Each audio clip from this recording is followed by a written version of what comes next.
बच्चों मैं आपका स्वागत करता हूं विद्या गुरुकुल के इस प्लेटफॉर्म पर। आज हम करने वाले हैं अपने 6.2 के 9वें क्वेश्चन को। तो 9वें क्वेश्चन में क्या देखो, तुम्हें एक समलंब यानी ट्रेपेजियम दे रखा है और ये बोल रहा है, यानी तुम्हें खुद बनाना है। ये इसमें बोला था ए बी और डी सी लाइन पैरेलल है। तो समलंब की खासियत होती है कि उसकी एक पेयर, एक जोड़ा होता है, वो क्या होता है, पैरेलल होता है, समांतर होता है। तो मैंने समांतर इन दोनों को खींच दिया, तो दो डंडी ऐसे खींचनी पड़ेगी, नॉर्मल था, मैंने ऐसे खींच दी। फिर ये बोला ए से मैं सी तक लाइन खींची और बी से डी तक लाइन खींची, तो ये ऊपर काटते मैंने यहाँ तक बना दिया। फिर मुझे दिया था कि ए बी है वो पैरेलल है डी सी के, मैंने ये बात लिख दी। और फिर इसने बोला शो करो, क्या शो करना है कि ए ओ, ठीक है, और ओ बी का जो रेशियो है वही रेशियो किसका है, ओ डी और ओ सी का, यानी इन बड़ी वाली लाइनों का रेशियो और इन छोटी वाली लाइनों का रेशियो क्या है, इक्वल है। ठीक है, ये प्रूफ करना है। अब क्या करें, देखो तुम्हें ये चीज़ दिख गई और तुम्हें पता है तुमने थेल्स थ्योरम ही पढ़ी, यानी थेल्स थ्योरम ही लगानी है। उसके लिए तुम्हें ट्रायंगल चाहिए, तो ट्रायंगल के बीच में एक लाइन चाहिए थी। और तुम्हें याद है उसमें जो लाइन होती थी वो पैरेलल होनी चाहिए थी। क्या होनी चाहिए थी, पैरेलल।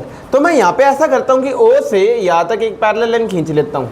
क्या कर लेता हूँ, पैरेलल लाइन खींच लेता हूँ। इसका नाम क्या रख देते हैं, डी तक हो रखा है ना, इसका नाम ई दे देते हैं, पॉइंट। ये बात समझ आ गई। तो मैं यहाँ पे लिखूंगा कि मैं रचना कर रहा हूँ, क्या कर रहा हूँ और क्या है ये, तुम लिखो। कंस्ट्रक्शन क्या किया मैंने, ओ से ई तक एक रेखा खींची है, ठीक है, रेखा खींची है जो किसके पैरेलल है, डीसी के पैरेलल है। किसके पैरेलल है, जो डीसी के पैरेलल है, समांतर है, पैरेलल है। ये बात हो गई, इतनी समझ आ गई। तो मैंने ये लाइन में लिख दी।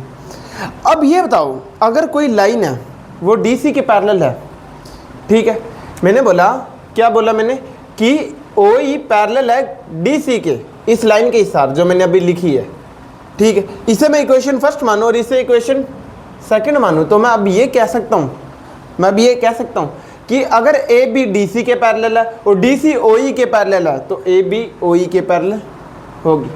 तो तू लिखेगा समीकरण 1 व 2 से तुम ये लाइन लिखोगे, अगर ए बी डी सी के पैरेलल और डी सी ओ ई के पैरेलल है तो ए बी ओ ई के भी पैरेलल होगी। तुम ये लाइन लिखोगे, ये बात समझ आ गई। तो मैंने ये सिंपल लिख दिया यहाँ पे, ठीक है, समांतर पैरेलल, ये बात समझ आ गई। अब देखो तुम्हारे पास दो चीज़ें आ चुकी है, एक ये वाली लाइन आ चुकी है और एक ये वाली। अब तुम दिमाग लगाना, यहाँ पे देखो, लिख बाद में लेना, अगर तुमने समझ लिया तो तुम वैसे ही कर जाओगे ये। तो अब तुम सोचो, एक बार मुझे ओ ई लाइन दे रखी है और डी सी लाइन दे रखी है, एक बार मुझे ओ ई लाइन और डी सी लाइन दे रखी है, तो ऐसा कौन सा ट्रायंगल है जिसमें ओ ई और डी सी है? तुम बोलोगे ये वाला लाइन है, ये वाला ट्रायंगल है,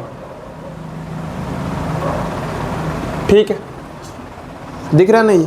तो एक ये ट्रायंगल।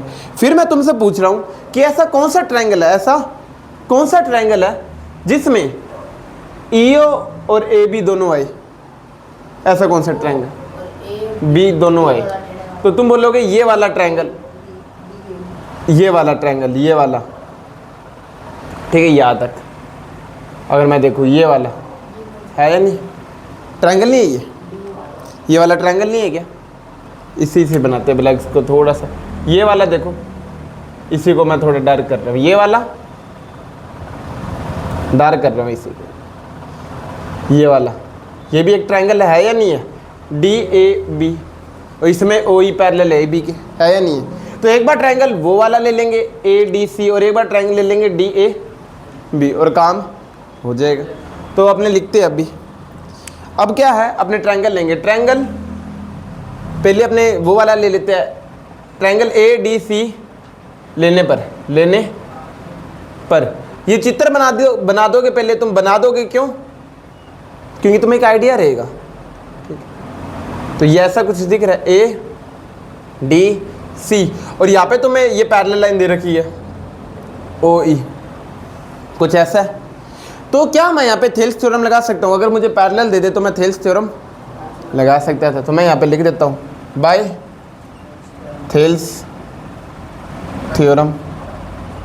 मैं क्या कह सकता हूँ थेल्स थ्योरम से, यहाँ पे मैं थेल्स थ्योरम से कह सकता हूँ कि जो रेशियो ए और डी ई का आएगा, जो रेशियो ए और डी का आएगा, वही रेशियो ए और ओ सी का आएगा। वही रेशियो किसका आएगा? ए और ओ सी का आएगा। ये सी ओ भी लिख सकते हो, कोई बड़ी बात नहीं, उल्टा कर सकते हो, लिख सकते हो। तो ये बात समझ आ गई। इसे इक्वेशन तुम क्या मान लोगे? 4 मान लोगे। ठीक है, ये हो गया। अब इसके बाद में फिर तुम क्या बोलोगे कि यार समीकरण मैं ले रहा हूँ triangle A D B, triangle A D B. ठीक है, अगर मैं ये ट्रायंगल लूँ तो पहले चित्र बना दोगे इसका कि ये कैसा दिख रहा है भाई, कुछ ऐसा दिख रहा है ये। ठीक है, थोड़ा सा ऐसा बन गया, कोई बात नहीं, लेकिन अपना काम बन जाएगा। जहाँ पे ईओ लाइन इसे काट रही है बीच में से और पैरेलल है वो, है ना, तो तुम यहाँ पे लिखोगे कि ईओ लाइन है वो पैरेलल है किसके? ए बी की, या ओ ई लाइन कह दो अगर तुम्हें दिक्कत है। और कहाँ पे लिखा है ये इक्वेशन, समीकरण 3 से, क्योंकि ये पैरेलल है तो मैं यहाँ पे क्या लगा सकता हूँ? Thales theorem. तो बाय थेल्स थ्योरम मैं यहाँ पे क्या कह सकता हूँ? मैं थेल्स थ्योरम से यहाँ पे क्या कह सकता हूँ कि जो रेशियो डी ई और ए ई या ए ई, क्यों मैंने यहाँ पे ए ई लिखा है इसलिए मैं ए ई लिख रहा हूँ, और कोई बड़ी बात नहीं है। जो रेशियो डी ई और ए ई का आएगा, वही रेशियो किसका आने वाला है? वही रेशियो डी ओ और ओ बी का आ जाएगा। कोई बात नहीं है, ये बात समझ आ गई। अब मैंने देखा यार यहाँ पे तो ए बी, ए ई ऊपर था, डी नीचे था, यहाँ पे डी ऊपर है, ए ई नीचे है, तो रेसिप्रोकल कर दो। क्या कर दो? रेसिप्रोकल। अगर मैं रेसिप्रोकल करूँ, उल्टा करूँ, तो क्या आ जाएगा? ए ई ऊपर आ जाएगा, डी ई नीचे आ जाएगा। सेम यहाँ पे भी उल्टा होगा, ओ बी ऊपर, डी ओ नीचे। Equation number 5। अब तुम ध्यान से देखना, तुम्हारे पास तुमने क्या देखा इक्वेशन 4 और 5 में। अब मैं ये चित्र मिटो रहा हूँ इसलिए इसका स्क्रीनशॉट ले लो। तो मैं होप करता हूँ तुमने स्क्रीनशॉट ले लिया होगा। ठीक है, इसे मिटो दूँ, चित्र तो क्या ही मिटोएंगे, अच्छा लगता है ये।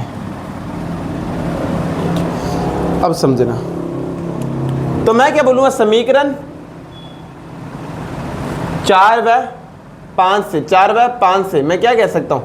इन दोनों की राइट हैंड साइड क्या, सॉरी लेफ्ट हैंड साइड क्या इक्वल है? समीकरण 4 व 5 में लेफ्ट हैंड साइड इक्वल है, अतः राइट हैंड साइड भी क्या होगी? बराबर होगी। ठीक है, ये बात समझ आ गई। तो ये भी बराबर होगी, और ये जब बराबर होगी तो तुम क्या लिख दोगे? ए ओ अपॉन में ओ सी बराबर आएगा ओ बी अपॉन में डी ओ। क्या मुझे यही बताना था? नहीं, अभी भी नहीं आया। यहाँ पे ए ओ के नीचे ओ बी है और यहाँ पे ओ सी है, तो मैं ओ सी को यहाँ ले जाता हूँ, ओ बी को नीचे ले जाता हूँ। तो ए ओ अपॉन में ओ बी, ओ सी नीचे था, यहाँ जाके ऊपर ओ सी अपॉन में डी ओ। क्या ये प्रूफ हो चुका है? तो लिख दूंगा हैंस प्रूफ। क्या लिख दूंगा? Hence proof. ऐसे करना, कुछ नहीं है। तुम्हें हमेशा तुमने पैरेलल दे दिया, तुम्हारे दिमाग में थेल्स थ्योरम आ गई। थेल्स थ्योरम आएगी तो तुम्हें ट्रायंगल चाहिए था, ट्रायंगल के लिए तुम्हें एक लाइन बनानी पड़ेगी। लाइन बना लोगे तो तुम्हारा काम हो जाएगा। 2 ट्रायंगल मिल जाएंगे, 2 ट्रायंगल मिल जाएंगे, सॉल्व करते ही आ जाएगा। तो देखो, पूरा क्वेश्चन नहीं करना तुम्हें पेपर में, यानी याद अभी तुम बारी बारी क्वेश्चन नहीं करोगे हर एक टाइम पेपर के टाइम। तुम क्या करोगे? इस क्वेश्चन के ऊपर लिख लोगे कि यहाँ पे ओ ई लाइन की क्या करनी है? कंस्ट्रक्शन करनी है। उसके बाद ये ए डी से ट्रायंगल लेना है और डी ए बी ट्रायंगल ले लेना है, और ये वाला बना के रख लो चित्र, ताकि पेपर में तुम इतना ही देखो और तो तुम्हें पता ही है क्या करना है। थेल्स थ्योरम लगानी है और काम हो जाएगा। ठीक है।